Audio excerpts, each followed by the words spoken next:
This is Renelle, and welcome to Quality Hang with Rod Brooks and friends. And here he is now, your host, my main man, Rod Brooks. Thank you very much, Renelle. Happy Friday to you all. I am Rod Brooks, and yes, indeed, this is Quality Hang. Welcome to our 50th show. And the man that's been right here with me for the entirety of Quality Hang's run since we started this bad boy in the middle of April. He is my friend. He is your friend. He is the co-host of this operation. He is Marcus Osborne. What up, dog? Happy Friday. Lee, I'm so glad. Friday is always right on time. Yes, sir. Yeah, I got through my old man panic. I found some glasses so I can see things clearly. Now, I didn't really find them. I borrowed my mama's reading glasses. So that's why you see some leopard print on the side. I mean, I wasn't going to say anything that you were rocking cat eye, glasses, but hey man, you got to do what you got to do to be able to see. We will get into all sorts of goofy stuff on this Free for All Friday as we celebrate our 50th show. But we start this show the same way we started the previous 49 by thanking our presenting sponsor, the fine folks at Hop Monk Taverns. 3 locations to choose from: Sonoma, Sebastopol, and in Novato. And at all 3 locations, they all do the same great things. Fantastic food from a diverse menu, a craft beer selection that is to be seen and drank. Did I say that correctly? I guess I did. Be believed. And the most important thing at Hop Monk, what they do very well, is their live entertainment. I just saw at the Sebastopol location that they have a Led Zeppelin cover band playing tonight. And on this date has a Led Zeppelin feel. So stay tuned for that as we do it near the end of the show. So to see what they have coming up live music, live entertainment wise at all 3 Hop Monk locations, check them out online at hopmonk.com. And they don't just have touring acts from around the country stop by Hop Monk. They do that, but it's where local artists see and be seen as well. So again, check them out online at hopmonk.com. Better yet, stop by if you haven't been ever, or if you haven't been one to a while. Again, in Sonoma, Sebastopol, and in Novato. Can you believe, Marcus, that we have pulled off 50 of these bad boys? Diddy, man. It's quite an accomplishment, especially 3 days a week. Yeah. That's the big boy right there. Yeah, we are mashing the gas. There's no doubt about that. I mean, Tony and Paul are brothers on the Bay Area Sports Collective. They are doing 5 shows a week. And I say to them, oh, boy. Yeah. God bless them. Right. I guess if we were doing it earlier in the day, it wouldn't be bad. Possibly. Yeah. Doing it at night is just, after you've done all the other stuff you need to do. Then coming home and do a show 5 nights a week, that might be tough. But I love the late night feel we got going on, and of course love the quality hangers of the folks getting into the comments and chatting and mixing it up. We absolutely love that, and quite frankly, that's why we do the show. Before we get into the Niners and the other things we have planned for you on this Free for All Friday, a quick Giants update. And it's not a bad Giants update. The Giants, who have been playing not very good baseball over these last few weeks, but also just getting some bum luck. Balls being hit by the opposition, hitting off of the bases and scoring runs in that regard. Just some awful buzzards luck. But I do think it is a baseball truism that you sort of make your own luck. Bad teams have bad luck, and the Giants have been a bad team since the All-Star break, but they are facing the best team in Major League Baseball right now, the hottest team in Major League Baseball right now, the Milwaukee Brewers, a 3-game set in Milwaukee, and the Giants got some good luck of their own. They were down 4-3 with 2 outs in the bottom of the 9th, but Brewers pitcher uncorked a wild pitch, scoring a run for the Giants, tying that bad boy at 4. And as I mentioned, that their closer, Randy Rodriguez, literally has just given up a walk-off home run. Oh, I'm sorry for laughing, Giants fans. The rains and pours. Boy. Yo, dog. Did we just have this conversation? Like, yo, Once it starts to go south, I'm sorry for laughing. You start getting creative ways to be just kind of put out of your misery every night. Holy smokes. I mean, and Rodriguez just threw an absolute cookie that was middle. And the blue, I don't know why we want to call them the Blue Jays. The Brewers hitter, don't know who hit it, but he absolutely skied that bad boy. And as Mike Kruko says, backspinned it out of there. So the Giants, like their slogan says, nothing like it. They tie the game at 4 with a wild pitch, getting some good luck, and then their best reliever gives up a walk-off home run. Brewers 5, Giants 4, and their miserable second half of the season continues. I'm sorry, Giants fans. Dude, I mean, this is just what it is. Like, it's everything we've been talking about. Once, particularly in baseball, I don't know why, but the teams that really, and particularly these ones that have this almost we're going to be there type of feel, and then as soon as it breaks the other direction, it falls apart, and it falls apart fast, and there are so many creative ways to lose games. Oh man, I mean, it's listen, man, they're lucky, that they just don't have a case of botulism running through their clubhouse at this point. I mean, that is just. I mean, as I don't you worry, Rod Brooks, it'll happen. They still have 6 weeks left in the season. There is a chance that a massive case of food poisoning could rip through the Giants clubhouse. Right. I mean, literally, as I'm like, hey, the Giants got some good luck. Their best reliever on the mound, and he gives up an absolute cookie for a walk-off home run. So you know what? Hey, man, it's football season. Damn it. Let's get to the Niners making moves. And we talked about this all week long, that the Niners just being decimated injury-wise as far as their depth is concerned, that the Niners were in the trade market to shore up a couple of spots that were really hard hit by injury. Wide receiver and running back. They got Sky Moore on Wednesday in a trade, and the Niners today made a trade, 6th-round pick for Brian Robinson, formerly of the Washington Commanders. Now, again, for a 6th-round pick, so not for nothing, but it is a low-round pick, or high-round pick, I should say. So it didn't cost you that much. Brian Robinson, 6'1", 230, 24 years old, I believe, 24, 25 years old. So he's still a young cat. He's on the 5th year of his rookie deal, and that's important. We'll talk about that in just a second. But Robinson, big boy right there. Big boy, 6'1", 230. And that's the thing. He's going to be really good for the Niners in short yardage situations. And the Niners last year, and I've talked about this over and over again, the big problems for the Niners last year is that they couldn't stop the run, particularly up the middle late in games, and they couldn't run the ball in short yardage situations up the middle really over the course of the season.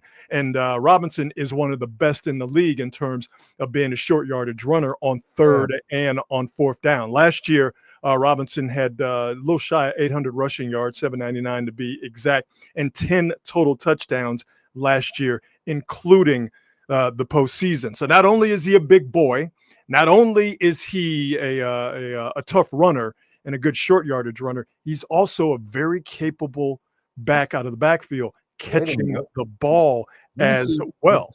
The return of a fullback. I wouldn't call him a fullback. They got Kyle Juszczyk for that, but he is a big-bodied back that they can rely on. So this helps the Niners. I was going to say solve, but I'm not going to use that word. This helps the Niners in several regards. First and foremost, they got a depth at running back, which is what they needed. You got a guy that helps you out in short yardage situations. You have another guy who can catch the ball out of the backfield, like Christian McCaffrey. I could see Kyle Shanahan getting freaky and having both of those guys on the field at the same time. But you also get a guy, as I mentioned, Robinson at the end of his rookie deal. He's in a contract year, and this is just the way it is in sports. Football, baseball, basketball. I'm sure it happens this way in hockey. Guys on the last year of a deal, it means a little something to them because they're trying to show and improve and impress people that might be a future employers. So getting him in that regard is huge. But I think it's also huge, and to me this is the most important thing, is that you can stay away from overusing Christian McCaffrey. And I don't think that it is I don't think that's something that you can just say, well, it doesn't matter. I do think not overusing Christian McCaffrey is whether it's out of necessity, whether it's out of habit, or whether it's out of stubbornness. I think it's big to kind of take that off of Kyle Shanahan's plate. The more you get out of Christian McCaffrey, the better it is for everybody. And if you have a running back room where you have Robinson, where you have Garendo, you have those guys, you can get them in and out of the game. I think it's better for everybody involved.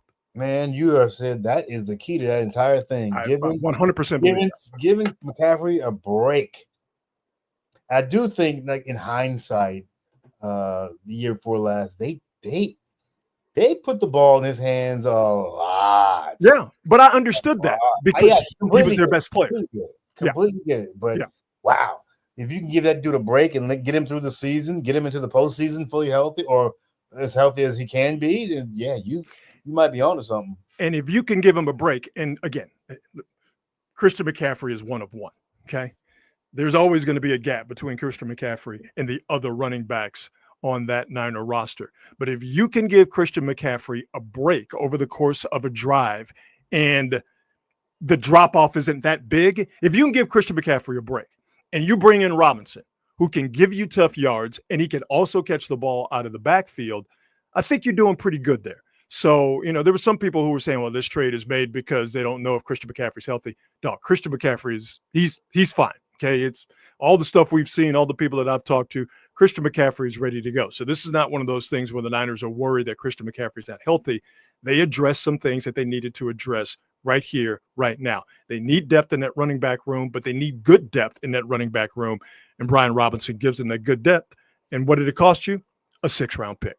I mean, you can't beat it if it turns out to be a gigantic trade, or even if it turns out to be a decent trade. It's still, it's a 6th-round pick. What the hell? Yeah. I mean, what are we doing? Yeah. I mean, if you get out of him, he had 10 touchdowns last year, like I said, total, including the playoffs. Man, you get half that total out of Robinson. Come on, man. That's huge. The only thing that would make me curious is why the Commanders would let a guy with that type of production, 10 touchdowns, doesn't sneeze at, why they would let that dude go. Well, they were probably going to cut him. For whatever reason, and I don't know the inner workings of the Commanders right now, but the Commanders are well run, and I think this is very important as well, and why this deal was able to be made. Adam Peters is their John Lynch; he's their general manager. Adam Peters was with the Niners, so there was a good working relationship. Not that they're doing him any favors, whatever, because the Commanders, they feel like, hey, listen. We were in the playoffs last year. We're going to be in the playoffs this year. There's a good chance we're going to see the Niners. It's not one of those situations where they're helping out a competitor, but I do think from a standpoint of, hey, we're going to cut this guy. You're going to give us a 6th-round pick because you need him. Why would we not take him? Why would we not do that? But as far as health or him being damaged or anything of that nature, I haven't heard that about Robinson at all. It's funny. I almost laughed audibly when you said this. The Commanders are a well-run organization, but you're right. It is not the same. No. It is not the same. Hey, listen, and we'll get to him in just a second, but it's amazing what happens when you ditch a shithead owner.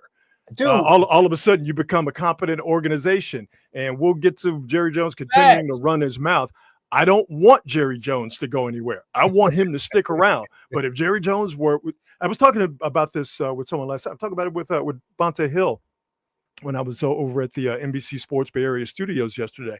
Let me do this here real quick. Niners season preview tomorrow after the Giants game on NBC Sports Bay Area. Myself, Carlos Ramirez, and the new guy, the Don, Matt Mayoko, a longtime Niner reporter for the Press Democrat and NBC Sports Bay Area. We dropped the Niners preview. We taped it yesterday. It's going to play for the next few days, but it premieres tomorrow after the Giants game on NBC Sports Bay Area. So do us a favor, check that out. But I was talking to Hill about this yesterday, that the worst thing that happened for Giants fans was when, what was his name? The former Dodger owner, Frank McCourt, went through his divorce.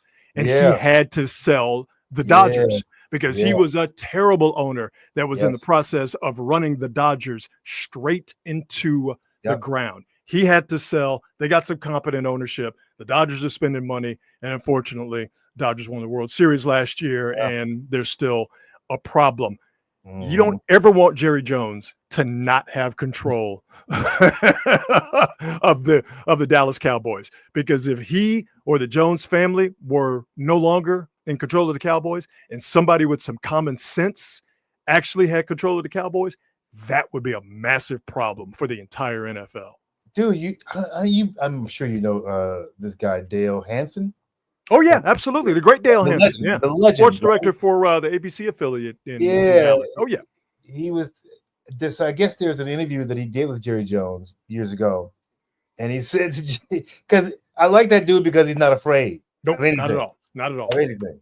And I guess he says to Jerry on air, live on air, like, so just tell me, what other professional sports franchise, any sport, any franchise, what other sports franchise would ever hire you as general manager? And he said Jerry turned beet red. He got so pissed. Not a one is the answer. He said he got up from that interview and he said he's had this type of relationship with Jerry for years. And he said it was the first time he ever reached out to shake his hand at the end of the interview. And he said Jerry Jones literally slapped his hand and walked off. Dale Hansen is a G. Dale Hansen is a legend, and Dale Hansen is one of one. And you'll see an issue, and I'm going to play this video, where if the interviewee or interviewer, in this case Stephen A. Smith, had any real gumption, he would have checked Jerry Jones in this video I'm about to play. I hate that I'm doing exactly what Jerry Jones wants, which is people to talk about the Cowboys, but he's just talking so reckless and he's so out of pocket. I can't help it. So I'm going to play you this video, and the fuck is this guy talking about? Not doing the old mother-dad deal. How many times have you seen the little rascal so clever go in there and mama told him, you're not going to get it, and goes in to daddy, who only sees him after 5 in the afternoon, wants to love him, and says, you can have it, son. You can have that before dinner. And he goes back in and says, Mama, Daddy said I could have it. That's the old mom, dad, been around since the beginning of time. I'm not going to go for that here. That's what's happening. You're not going for it. I'm not going for it. No. But we've had a very, very strong negotiation. Now, by the way, frankly, it wouldn't have made any difference what the negotiation was. Guess who has to be comfortable for this to work? Micah. And who else? You. Hello. There's not room for a third. There's not room for a third. This will be a good one. The fuck is this guy talking about? That's what Stephen A. Smith should have been his follow-up question. Respectfully, Jerry, the fuck are you on about right now? Yeah, dude. What are we talking about? What are you talking about? Why would you be happy at all about anything right now? Your team sucks. Clearly that hasn't mattered in 25 years. But more than that, I want this man to live forever. And he just keeps talking. He said on Michael Irvin's show that he's paid Michael Parsons more than anybody has ever paid him to play football. Like, well, he's never been a free agent, so there's no way to know that. Like, he's running them into the ground. He's making money hand over fist, and and no one is pulling a Dale Hansen and saying, "Are you really serious right now with this negotiating ploy and this stuff you're saying about Michael Parsons?" Nobody. I don't understand any of what he does, and maybe that is the point. Maybe he is trying to trick people into thinking he's doing some 3D chess voodoo magic stuff with everybody, because there's literally not a single thing that he has said or done in the past 30 years that makes any kind of sense. And here's what's really funny is if dude actually decided to focus on winning, that team would be worth even more. He's at the point where he's got two things that separately are dangerous. Together, you're it's almost like a thermonuclear weapon. Yeah. When people have a lot of money, what do we call it? FU money. Yep. Okay. Yep. All of a sudden, you get to be a certain age, you feel like, for whatever reason, maybe you're emboldened, maybe you have dementia, but you feel like you can say anything you want to. Jerry Jones is a toxic combination of both of those things. He's got all the money in the world. There's really three things. He's got all the money in the world. He's an old man that has never been told no a day in his adult life, especially over the last 30 years. I hope he lives forever. Yeah, I don't know. I hope he lives forever. He reminds me so much of Al Davis that it's actually scary, and it makes me root against him that much more. Because at least Al had some real credibility. At least Al actually knew what the hell he was talking about most of the time. Yeah. Until he became, a statue. But Jerry has no credibility on anything. And but he's got money. Yeah. He's got money, and he's got, I mean, other than Real Madrid, because I don't think Barcelona fits in this conversation anymore now that Messi is no longer with him. But other than Real Madrid, he's got the most valuable sports property on the planet. I mean, it's crazy, dude. On the planet.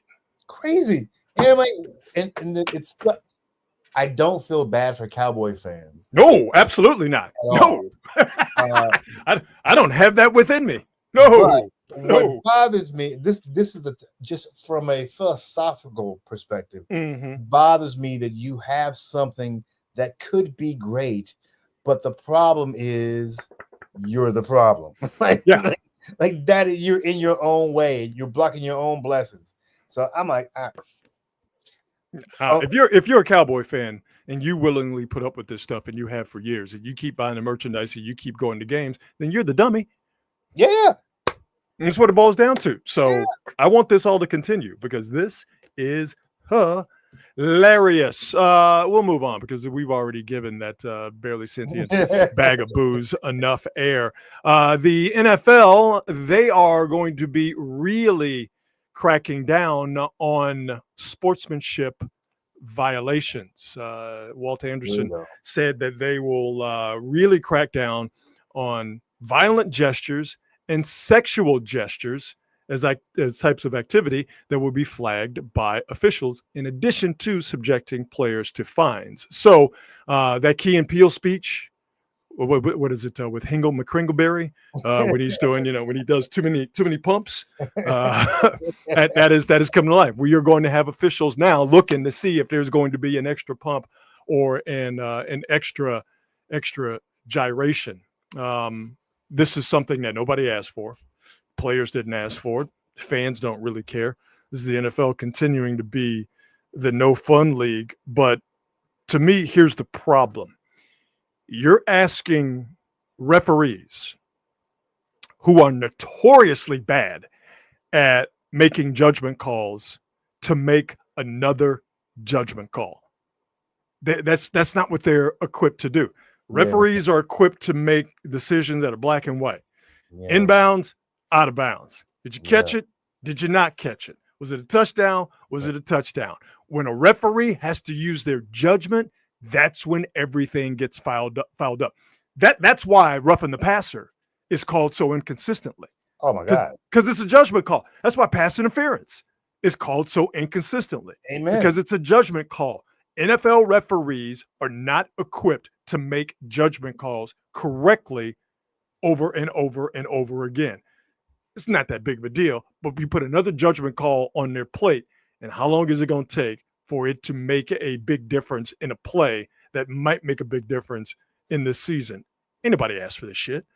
I was just about to say, and they don't need it. I mean, the fact of the matter is that you could call that at any time during the season anyway. Yeah. You want to make it a point of emphasis, fine.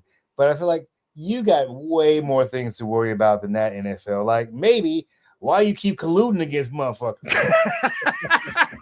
Well, they're never going to investigate themselves. That's for damn sure.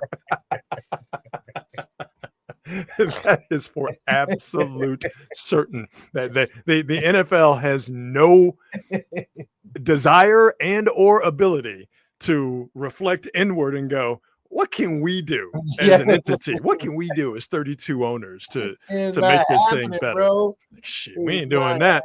But if anybody decides to do, the double guns, that we got to flag that guy and fine him, send him a FedEx and telling him that we're taking $7,500 out of his checks. So so get ready to be just absolutely baffled and enraged at some point this season, watching a game where they call someone and hit them with a 15-yard penalty for so stupid for bad sportsmanship. Pumps. Yeah, too many pumps. It's going to be a Key and Peele sketch. You got to stop at 4 pumps, bro. You got to stop it. I was going to say something, but I'm not going to do that. It depends on the situation, I guess. Golly.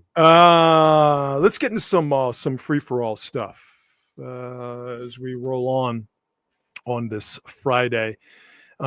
Speaking of something that I just don't think anybody really asked for, Chipotle, I'll move this banner here.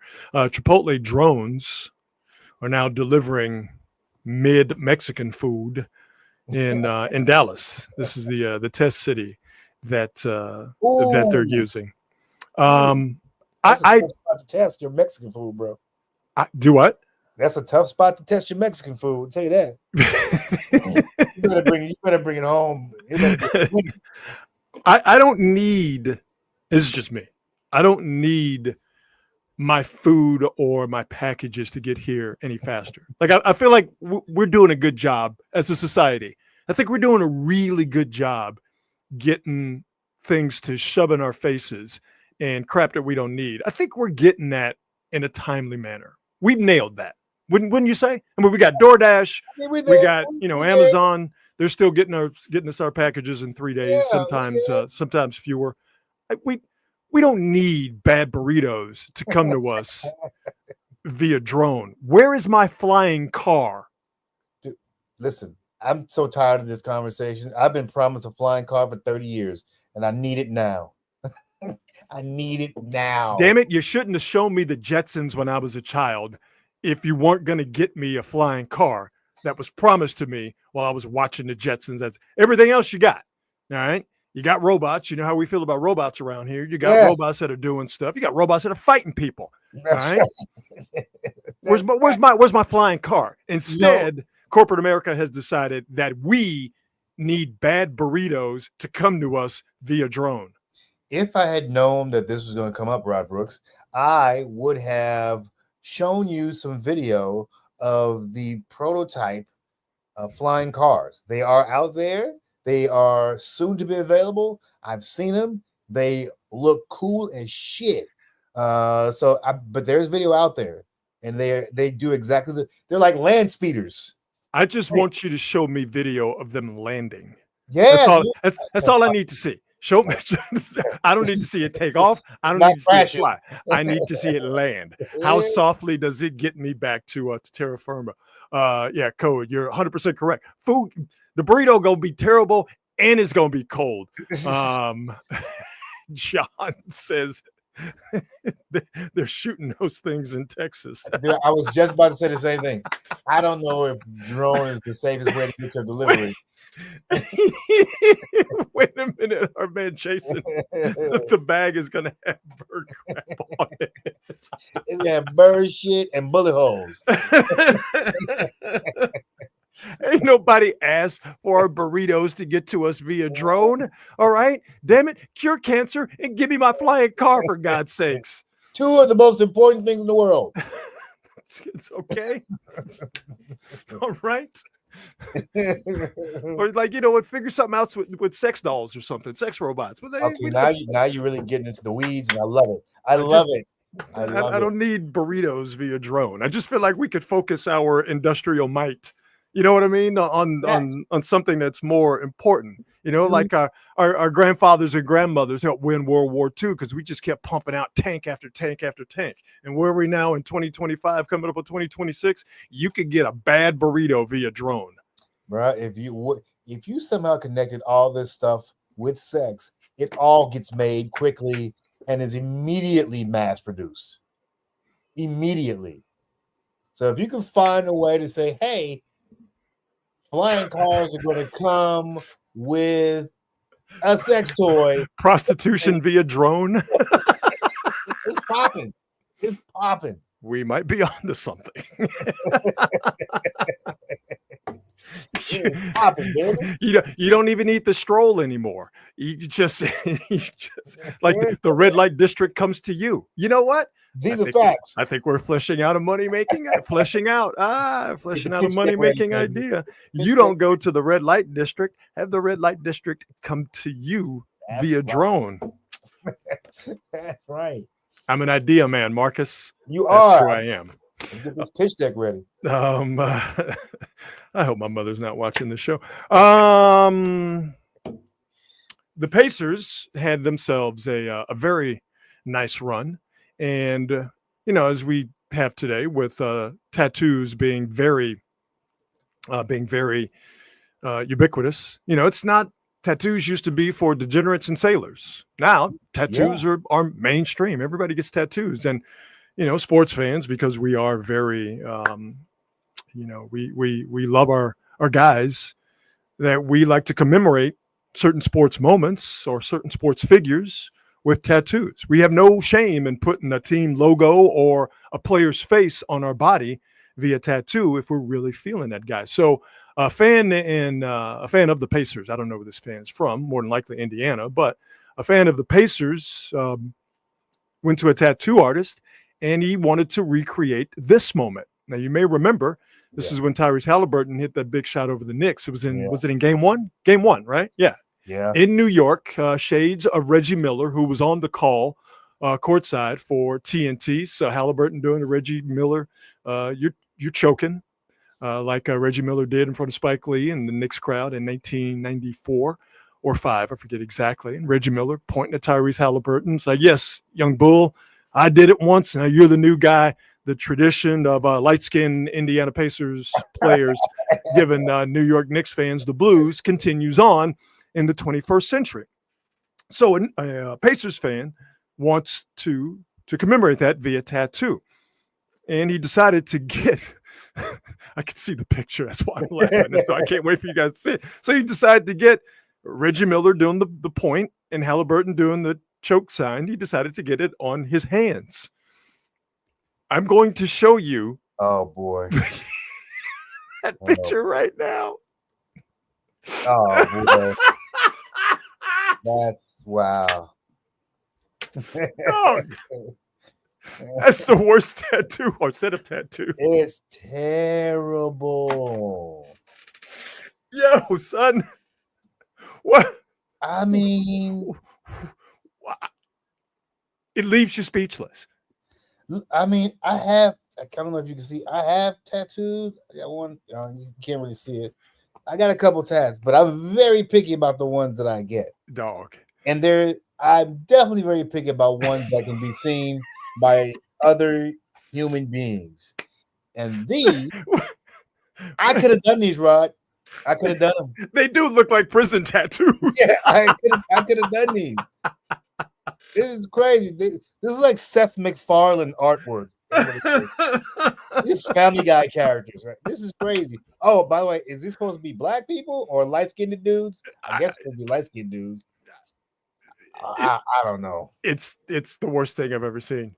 Now, the most important question is what we drop on this. How much we pay for this? Oh, I mean, any amount of money is too much money. Of course it is. I don't care if it's $1. It's too much money. And here's the thing.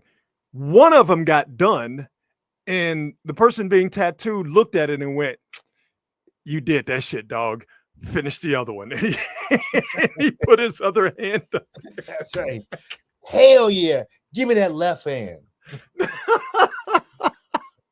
I just, the knuckles. Exactly, James. The knuckle. And why does Reggie Miller have either light or sound emanating from his finger with the 4 dashes? It's the worst thing I've ever seen. This is bad, bro. John, I don't know why he has a blue tongue. There are I don't know why Reggie Miller seems to have like he went to Turkey to get a hair transplant and he's got the dots on his head. There's so many. The only thing on these tattoos that looks halfway decent, is the headset on Reggie Miller, and even that's a stretch. Is that a head? I thought he was growing an extra appendage out the side of his head. Is that what? Oh, it is, Matthew. Okay. Yeah. And the knuckles, it's wow. So yeah, I just had to show you all that on this Free for All Friday. That's what we do. Witness the worst tattoos in human history. There you go. That's pretty far up on the ranks. Man, could you imagine going home to your woman and going, "Baby, I just got a fire tattoo," and you unveil those bad boys? Good God. What is it? These are his, like, this is like his Kobe analogy. I got 2 tattoos. You want to see my 8 or you want to see my 24? What you want? I got them both. Halliburton looks like is it? No, it's not the Picasso ghost. It's the Scream, right? The Scream. Yeah. Was it Wilhelm Scream or something like that? Oh my God. Is just so bad. Is that what we got? Okay. Yeah. Oh, you know what? I did want to mention this. I saw it earlier that we got another field goal tonight, well in excess of 60 yards. A guy just hit a 63. Matter of fact, no, take that back. 2 field goals, well in excess of 60 yards. Titans and Vikings playing tonight. Guy just nailed a 63-yarder. In the Cowboys Falcons game, guy just nailed a 64-yarder. And some of you guys might remember that in the first preseason game of the year between the Jags and the Steelers, guy nailed a 70-yard field goal. Justin Tucker's record is 66 from 2021, and he did that in Detroit. It's not aided by being in Denver. We're going to see a 70-yard field. Well, 2 things. Tucker's record is going to be broken.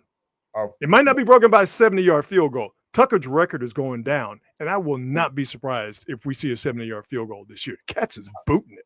I won't either. I mean, the guys who are kicking are now actual athletes, as opposed to, it'd be just some schlub who could kick a ball far. Now they have actual athletes who can really do this thing and who train year round to make sure they can get that booted. Like I imagine if a guy like Ray Guy was still playing, who already had a natural insane leg.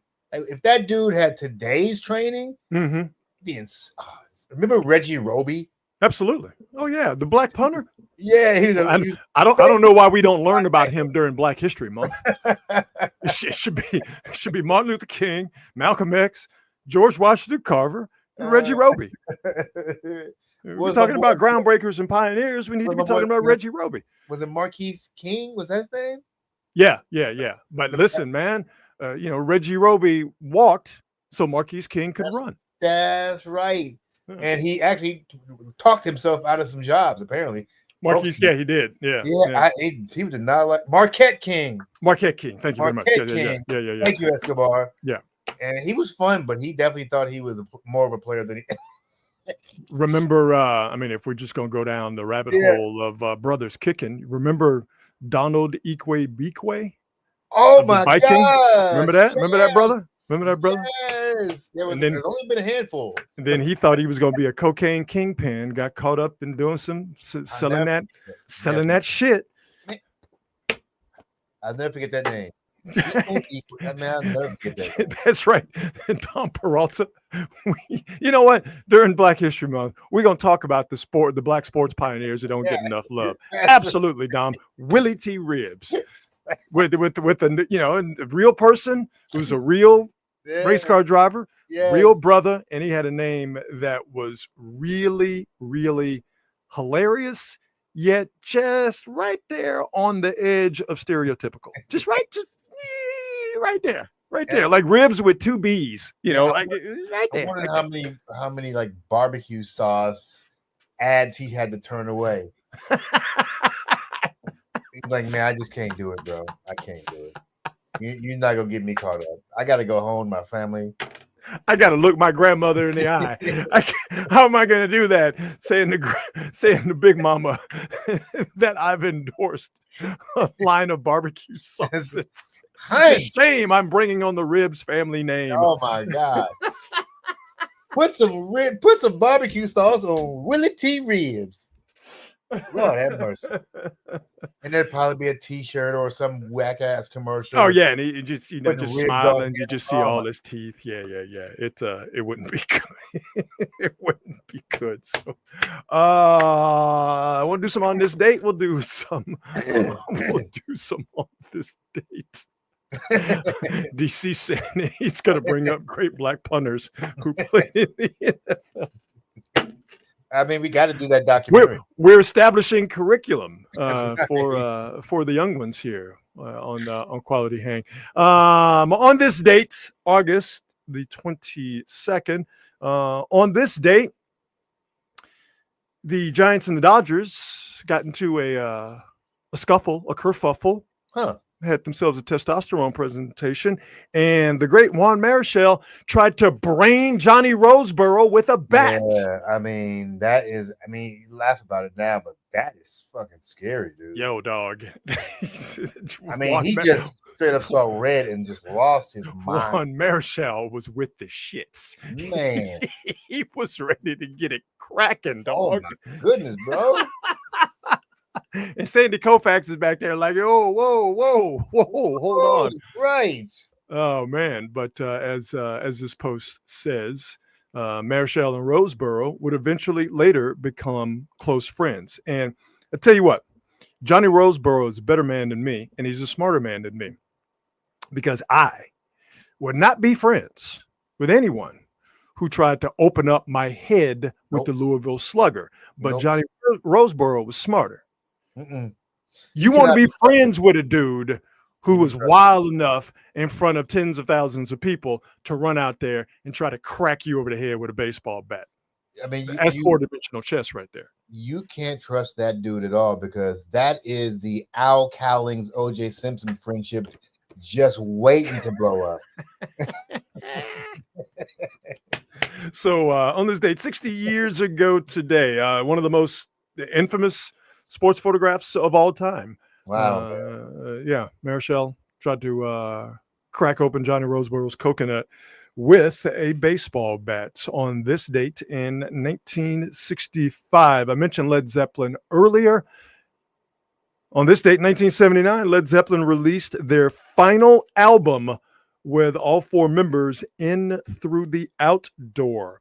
Last studio album, I should say, that they made with all four guys. John Bonham, the great John Bonham, drummer for Led Zeppelin, died in September of 1980, and Led Zeppelin officially called it quits a few months later. So the last studio album with all four members made by Led Zeppelin, In Through the Outdoor, released on this date in 1979. Beautiful, man. I mean, it's beautiful. What can you say about these dudes that hadn't already been said? No, it's I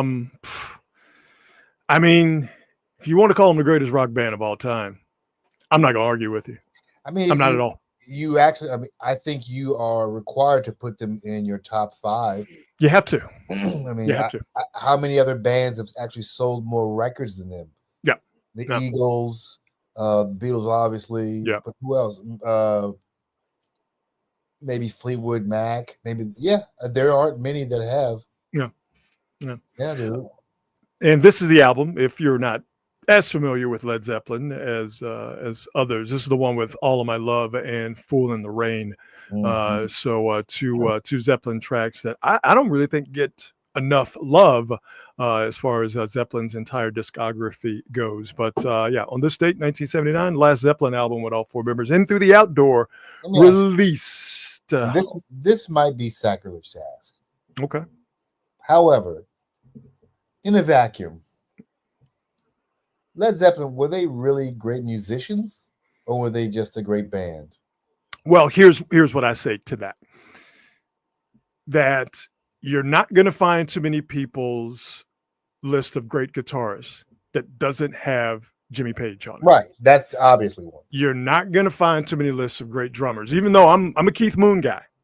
But you're not going to find too many lists of great drummers that doesn't have John Bonham literally at the top. Okay. Yeah, see? Definitely no lower than 3. John Paul Jones is a ridiculous musician. He wasn't just a bassist in Led Zeppelin. He played keyboards. He played all sorts of stuff. And Robert Plant, if we're talking about his voice as an instrument, Robert Plant's got one of the most distinguished voices in all of rock and roll. So to answer your question, individually as musicians, Yeah. they're 4 of the greatest. Okay. I roll with Page. I feel like everybody else is debatable. John Bonham is debatable. John Bonham, I'm like, it's as far as rock drumming goes. I would defer to you, Rod, because you know more about drummers and the great drummers than I do. I mean, John Bonham, dog. Come on. And like I said, I'm a Keith Moon dude. All right. If I got to pick one 60s drummer, I'm a Keith Moon guy. You might be a Ginger Baker guy. You might be a Ringo Starr guy. I'm missing a couple of others. But if we're talking about who's the guy for Jimi Hendrix, Mitch Mitchell, we could go on down the list. But if you're talking about drummers from that era, I mean, Bonham's, if he's not at the top of your list, he's no lower than 3rd. I mean, it's John Bonham, brother.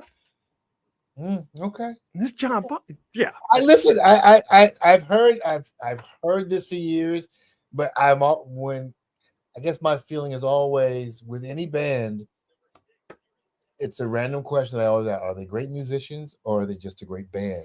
And they play great together. They were a great band because they're great musicians. Because I didn't think the Beatles were great musicians. I didn't think they were great musicians. I mean, I'm inclined to agree with you on that. The Beatles don't do it for me. I've been more moved by John Lennon's solo stuff. I've been more moved by Paul McCartney and Wings music.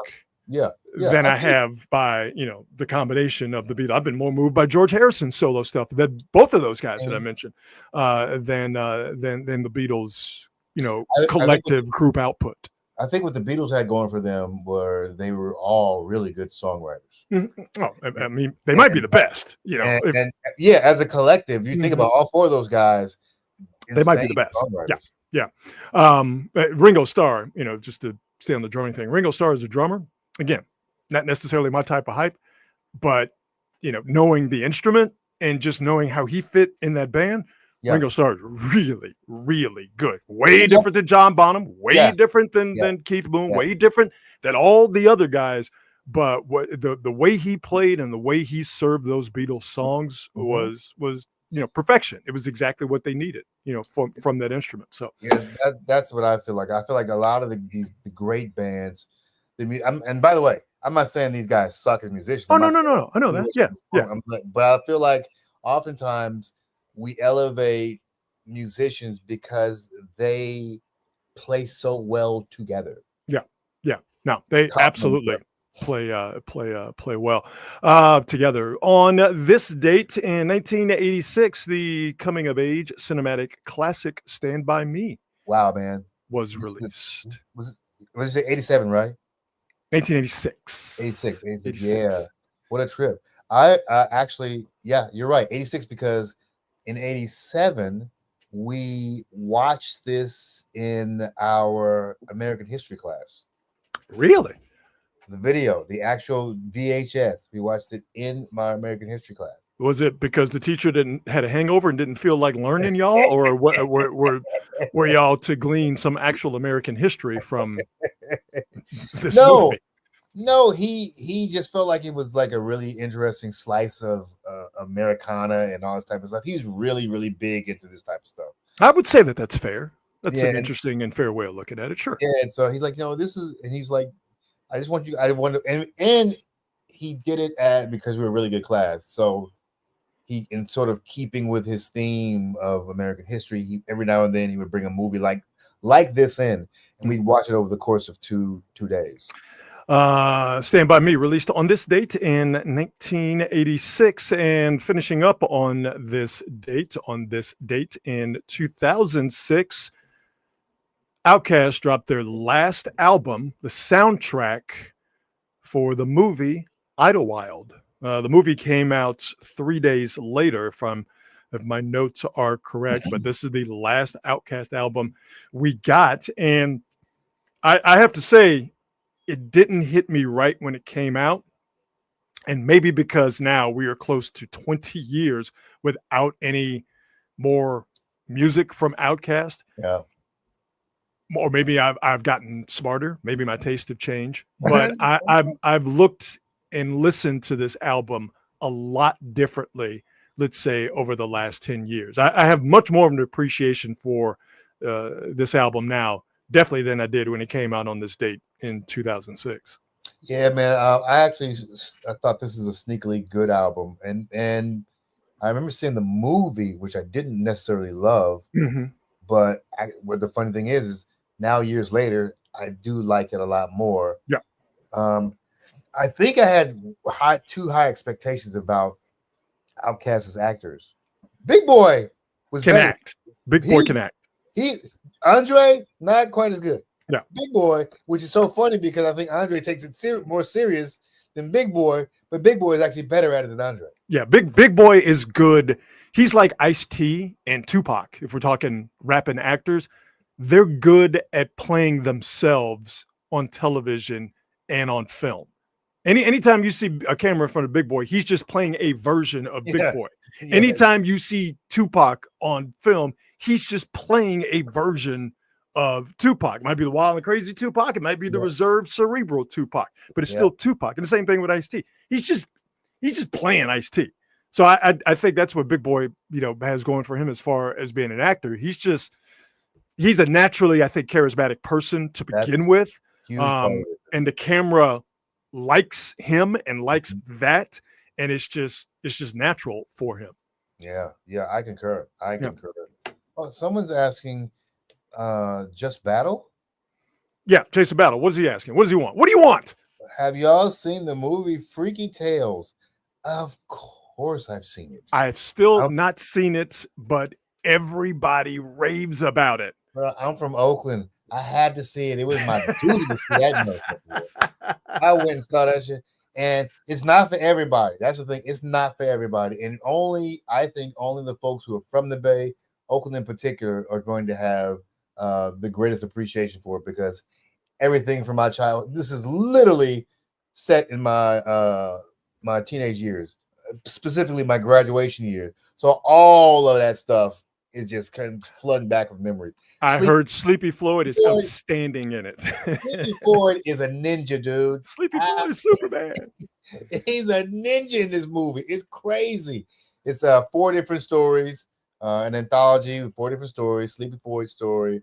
There's one story with a neo-Nazi group trying to take over a punk nightclub. There's one of these 2 women, female rappers, and they rapping with Too Short on stage. So you know that song "Don't Fight the Feeling" by Too Short? Do I know the song "Don't Fight the Feeling"? Yeah. Do you want me to hit it bar for bar right now? That's the moment they recreate in the movie, dude. It's a trip. It's so fun. Too Short is a detective. That tells you everything you need to know. The great Too Short. Yeah, I got to check that out when I get some downtime. I'm gonna watch Freaky Tales because everybody absolutely raves about that bad boy. I'm gonna run through some of these comments here. Naomi loves Stand By Me. Great novella too. Absolutely. Yeah, Anthony, you're right. Leeches. Ooh. And Stand By Me. Leeches. God. Naomi wants to know, Marcus, are you rocking pajamas? Or are you just cool like that? I wish I was, but no, this is just a regular old shirt. Marcus's closet is used to be seen to be believed. It's just a regular no jammies. No jammies. But I'm getting there. As soon as we're done with this show, your boy is hopping in some jams. There you go. So that's on this date, August the 22nd. All right, as we wrap up this Free for All Friday, we always wrap it up with the best thing I saw today. And the best thing I saw today has to do with Steph Curry. And but I mean, Jason said this on Twitter. It's the absolute truth. No, this is You know that meme of Shaq where he says, "I'm sorry, I wasn't that familiar with your game." Oh yeah. I want you to keep that in Right. mind when I play this video and we Yeah. give you the context of the video. And it involves Steph and his now wife, Aisha Curry. And our man Jason, who's active in the chat, longtime quality hanger, it said this on Twitter, that shooters shoot. And it don't matter if we're talking basketball or in life. So Aisha Curry is on a podcast and she tells a quick story of how Steph shot his shot via message as he was trying to get to know Aisha before they started dating. I was in this music video and he was like, "Hey, who is that in the music video in the picture that you're in?" And I'm like, "Oh, it's Young Berg." And he goes, "Oh, I should have known. He always has all the sexy ladies." And I was like, "What is happening right?" Hey, Steph, I didn't know you had game like that, dog. Dude. That's nice. That's nice and slick. I see you. Listen, that dude is a church boy, but he's still a boy. He's still a boy. And he saw that Canadian model in that video, and boy, who is that? That hormone monster took over, and he lost his damn mind.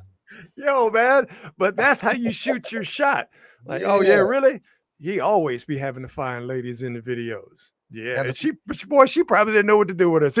She blushing right now, just recalling the story many years and many kids later. I tell you what, if I watched that interview, and Aisha, I actually like Aisha, but she said some stuff I'm not sure Steph really want the world to hear about. I'm pretty sure there was, I mean, he was talking about, she had a story about him making his decision about staying for his senior year or coming out. Mm-hmm. And she said about it. She said, yeah, he called me crying, standing under a tree. I don't know what to do. I'm like, I don't know if Steph wants. Oh boy! Oh, I'm gonna tread very lightly here on this, but I will say that I have more than once had the same line of thinking that you did. Like, it kind of seemed like there's something you could have kept in the family.